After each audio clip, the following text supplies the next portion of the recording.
Tene November kalo tile 27 sanba filani muwa amunu sɔgɔlen bana an ka folibaw ye fo aw sigiyɔrɔ la. Mali kirisow ka baara daminɛna alamisa tɛmɛni ni aw ka kunnafoni kɛnɛ sigilen. Furancɛla fanga jamanakuntigi Badaw ni kiriko ɲɛmɔgɔ jɛkulu fana président don a ye kirisow ka san 2021 baaraw daminɛ ni ɲɛmɔgɔya kɛ alamisa November kalo tile 19 san 2020. Kɔrɔfɔw bɔlila masalaku min kan o kɛra dansigili kanabilali la gɛlɛya kɔnɔna na. Ka kɛɲɛ ni masalaku ye jamana kiritigɛsoba Cour suprême ɲɛmɔgɔ danka an bɛ samuya jira ko kanabilali ye adamadenya hakɛw dɔ ye. A ye kanabila sigi kulu 3 kɔnɔ mɔgɔnin kelen ta, politiki ta ani adamadenya ni sɔrɔ ta. Fɛn minnu bɛ se ka dan sigi kanabila la furubaya la a ko dɔ ye gɛrɛntɛ sigili jamanadenw ka fanga fɛ waati dɔ kɔnɔ. Daga sigili jamana dala ni kɛlɛ ye jamana daminɛ. Ale fɛ sariya jamana kɔnɔ o ye dansigicogo ye kanabilali la.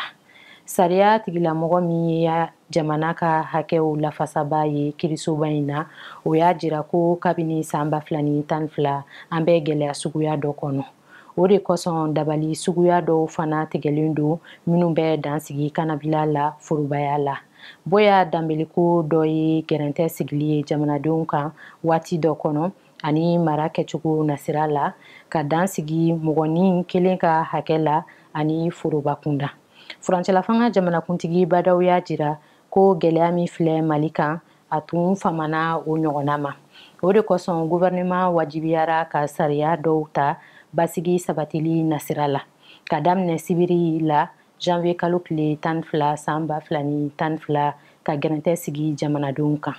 O sarati tun mana surunya a tun bɛ to ka nɔbɔna ka kɛɲɛ ni basigibaliya cogoya ye.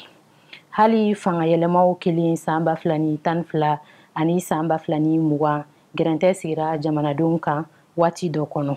A kɛra coronavirus ko fana na. A bɛ dabɔra jamanadenw lakanani kama. Badaw ka fɔla gɛrɛntɛ sigili jamanadenw ka hɛrɛ kama o tɛ dansago ye fanga fɛ. A kofɔlen don jamana sariyasunba kɔnɔ.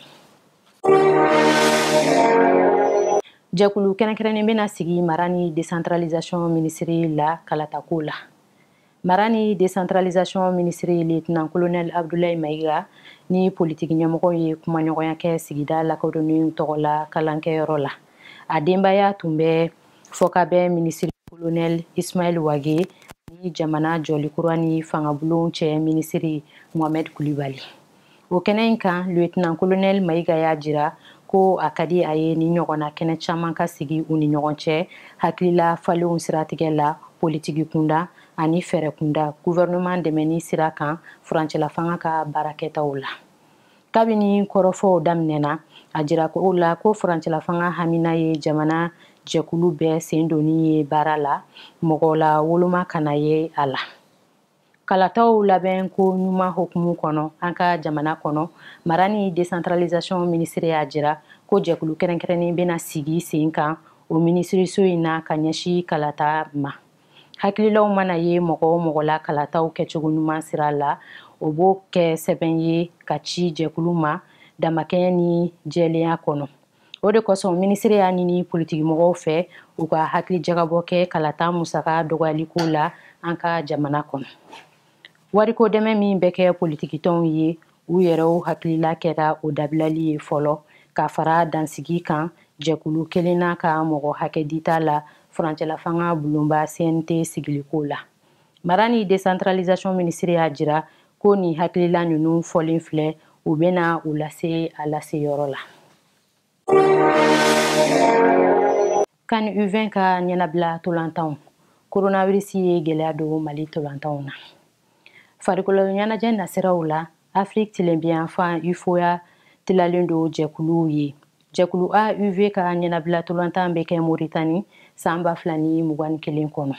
U daminɛna sibiri November kalo tile 21 san 2020 Thiès, Sénégal, Lat Dior Diop tɔgɔ la farikolo ɲɛnajɛkɛyɔrɔ la. Sénégal ni Sierra Leone ye ɲɔgɔn sɔrɔ o la o kɛra filaninbi ye kelen ni kelen. Sierra Leone fɔlɔla ka bin don sanga 54 na ka Senegal sera ka kuru jibɔ fo sanga 77 na. Mali ni Guinée Bissau tun ka kan ka ɲɔgɔn sɔrɔ kunu kari Novembre kalo tile 22 san 2020 nɛgɛ kanɲɛ 16 waati la nka a ma bɔ. A jirala ko coronavirus bɛ Mali tolantana 8 na ani tolantan ɲɛmɔgɔ 7 na.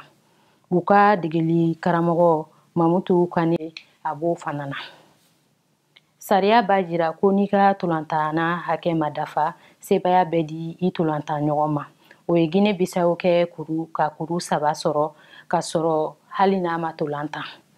Kulu bɛ kɔnɔ Mali ni Laginɛ bɛ ɲɔgɔn sɔrɔ bi tɛnɛn Novembre kalo tile 23 san 2020 ka laban k'u disi da Moritani na kalo tile 25. Jamana 7 de bɛ nin janjo la. Senegal, Gambie ani Sierra Leone bɛ kulu A kɔnɔ.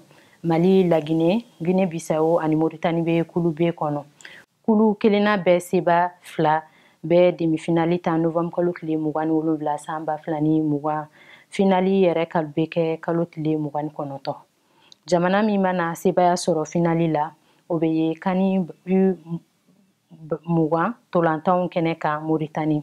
Moritani ka tolantanaw jaabi mana kɛ cogo o cogo, ale min ye jatigi ye, ale bɛ ye kɛnɛ kan. Nin bɛ dansigi an ka bi kunnafoniw na, aw kan bɛn waati wɛrɛ nin kɛnɛ kan.